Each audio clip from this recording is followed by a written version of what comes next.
Hello everyone. Welcome back to my channel where we discuss everything business and management related. Today, we're going to talk about what to do when you have a wicked boss. A lot of people are struggling with their bosses. A lot of people don't know how to handle them. Some people think that they should quit because of their managers or their bosses.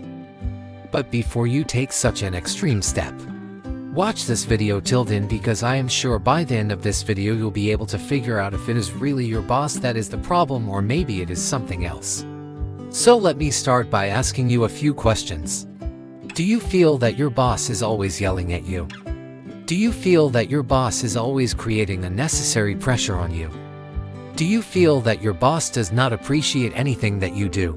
And most importantly, do you feel that your boss treats you unfairly compared to the other employees in your team? If you said yes to all of these questions, then I'm really sorry to break it to you, but chances are that you have a wicked boss. So let me tell you something. Having a good boss can make your work life really enjoyable, whereas having a bad boss can really make your work life miserable. So it becomes very important for us to understand how to deal with a wicked boss. Because if you know how to deal with your boss, you can save yourself from a lot of unnecessary stress and you can make your work life a lot better. But before we move ahead, let me ask you another question. What is a wicked boss anyway? Well, there's no textbook definition of a wicked boss, but generally we can say that a wicked boss is someone who uses underhanded tactics to get things done. Someone who does not care about the moral or the ethical aspect of things. Someone who only focuses on achieving the targets at any cost. Someone who is not considerate towards his or her employees. Someone who takes credit for the hard work done by his or her team members. Someone who plays office politics and intentionally leaves people out of decision-making. Someone who makes your work life miserable and stressful. All of this falls under the category of a wicked boss. Now, having a wicked boss can be really frustrating, but you must remember one thing.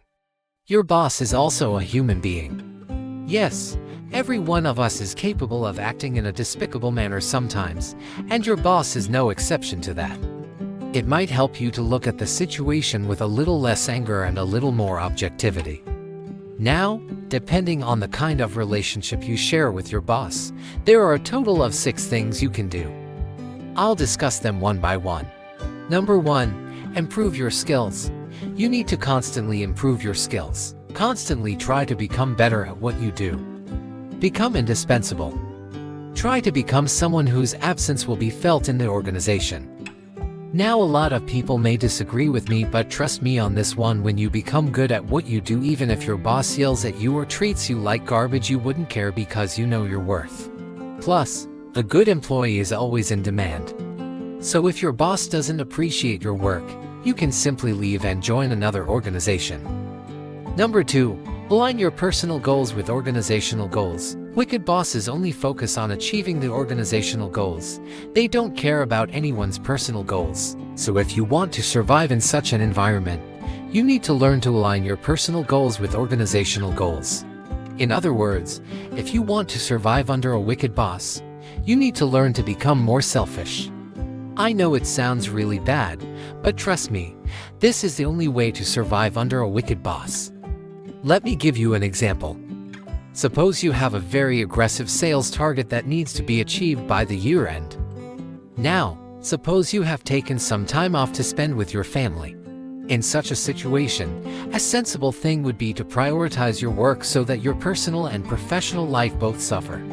Because if your boss knows that you prioritize your personal life over organizational goals, he or she will make your life miserable. Number 3, be proactive. Proactive employees are always preferred over reactive employees. Being proactive means that you take initiative. You solve problems before they become problems. You're not the kind of person who waits for instructions.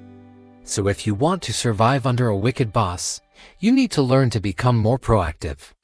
You need to learn to solve problems before they become problems. You need to learn to anticipate your boss's needs and fulfill them. Number 4, know when to speak up. A lot of people think that they should just keep tolerating whatever their boss says or does. That is absolutely wrong. There are certain things that you need to speak up against. Now, speaking up can mean different things to different people.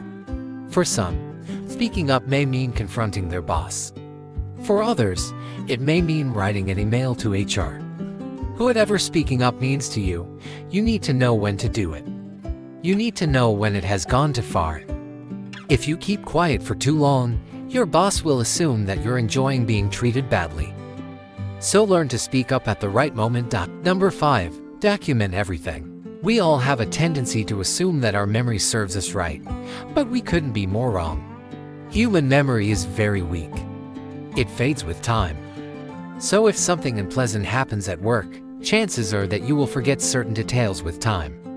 So if you want to protect yourself, if you want to keep a check on your boss's behavior, you need to start documenting everything.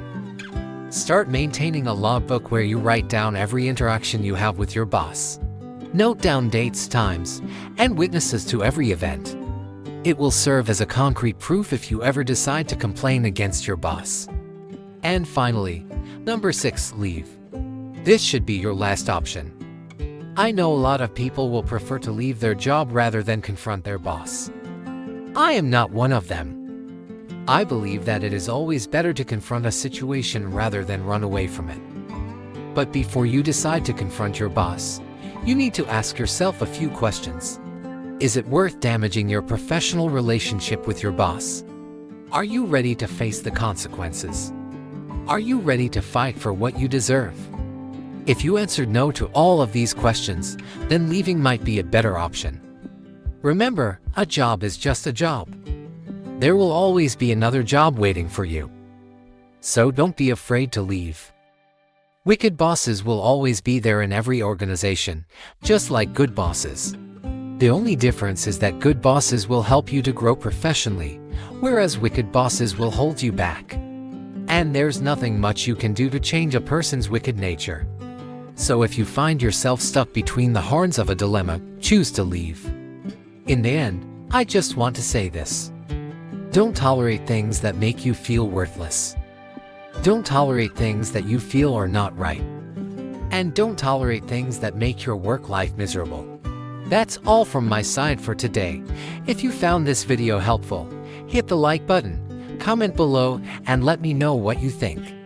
Share this video with your friends and don't forget to subscribe so that you, my friend, don't miss any other future updates. Until next time, take care.